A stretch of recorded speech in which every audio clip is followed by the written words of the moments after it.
নফল নামাজ নিয়ে প্রায় কিছু প্রশ্ন ওঠে। চলুন আজ ইশরাক, দুহা আর অওয়াবিন নিয়ে আলোচনা করা যাক। অনেকেই জানতে চান সকালের এই নামাজগুলো কি আসলে একটাই নাকি আলাদা। আসুন বিষয়টা পরিষ্কার করা যাক।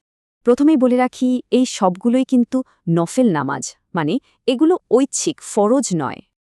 আর নবী সাল্লাল্লাহু আলাইহি সাল্লাম নিজেও আমাদের এই নামাজগুলো পড়তে উৎসাহিত করেছেন, কারণ এতে অনেক সওয়াব।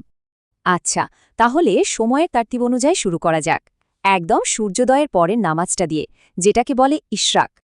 একবার ভাবুন তো, এই ছোট্ট একটা নামাজের সওয়াব একটা পুরো হজ আর উমরার সমান। এরপর দিনের আরেকটু পরের নামাজটা হল দুহা বা চাশতো। চলুন এটাও দেখে নিই। দোহা নামাজের জন্য বেশ খানিকটা সময় পাওয়া যায়, আর এটা গুনাহ মাফের জন্য খুবই গুরুত্বপূর্ণ।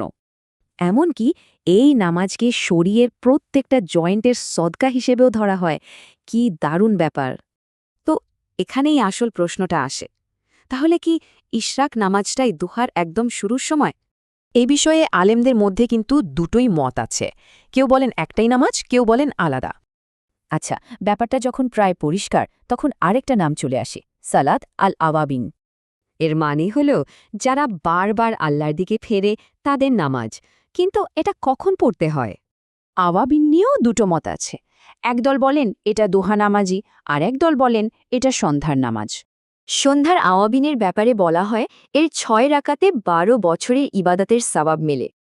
তবে হ্যাঁ, সন্ধ্যার আওয়াবিন নিয়ে যে হাদিসগুলো আছে সেগুলো নির্ভরযোগ্যতা নিয়ে কিছু মতপার্থক্য আছে।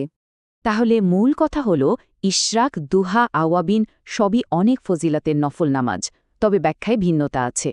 শেষ পর্যন্ত কোনটার কি নাম, তার চেয়েও বড় কথা হল আল্লাহর জন্য ইবাদত করার ইচ্ছাটা। একটু ভাবুন তো, এই ব্যস্ত জীবনে ছোট ছোট এই আমলগুলো আমাদের দিনটাকে কতটা বদলে দিতে পারে।